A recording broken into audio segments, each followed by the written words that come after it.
have to admit, when I first got tagged in this video of an American Outlaw Motorcycle Club member bashing Australian Outlaw Motorcycle Club members, it did piss me off a bit.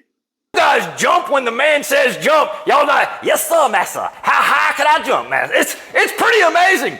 Do you know, out of all the bikers in the world, here in the United States, we have the least amount of respect for the ones in Australia. Now, I'm going to tell it how it is, guys. You let our culture get destroyed by your government over there. No, you did. You can't even have certain tattoos where they'll... First off, I think you give us way too much credit. I think the majority of Aussies really couldn't care what happens in American politics.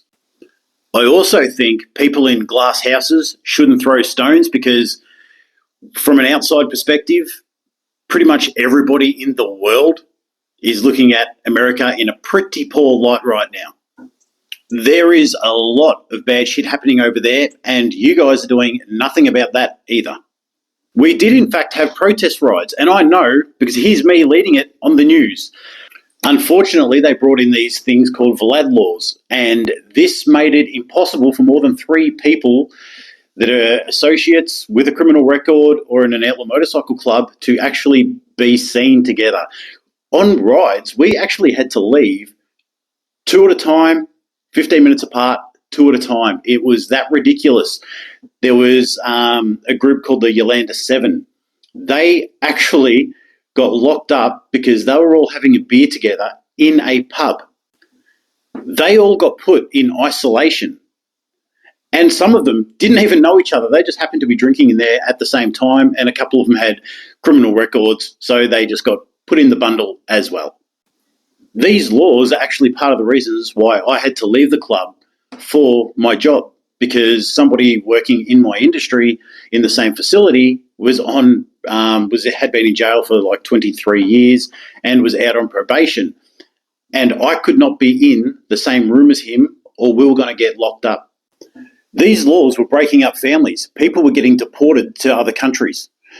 There were fathers who couldn't see their sons because their sons had a criminal record or were in a club, and they used to be part of a club or had criminal records but didn't anymore. People's businesses were getting shut down and taken off them if they were actually in a club.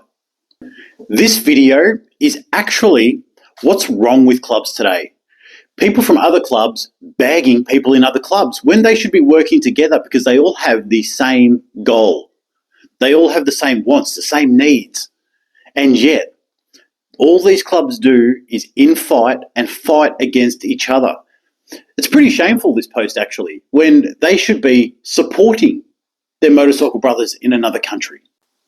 There's no compassion, there's no empathy for things that are going on, for people that have the exact same interests and the same heart that you do.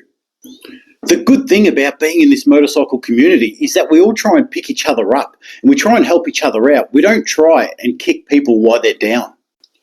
People actually associated these laws with Nazi Germany. They basically stripped every single person with a patch of their human rights.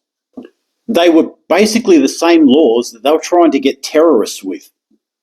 You were supposed to be presumed innocent until proved guilty. That was the other way here. People were getting locked up for months, only to be let out after it was discovered that they were innocent. They were guilty before anything. People lost their livelihoods. They lost their families. They lost huge chunks of time for being in jail for crimes they'd never committed, or for just having a beer with their mates down the pub. And I think some respect should be given to those that went through that and are still in the club now. It is so hard to be in a club here that anybody who's doing it should get your respect. Some of the clubs here spent exorbitant amounts of money trying to fight this. And all that happened is whenever they were seen together, 3 months later, they'd get a knock on the door and pulled into jail individually. It's very easy to say you would have done this or you would have done that if you've never been in that situation before. Another reason why I think these laws actually did get through is because nobody actually believed that they could get through. These laws were so extreme that everyone was just like, there's no way these can come in. There's no way these can get passed. And then on top of that, a lot of clubs didn't put their shit aside.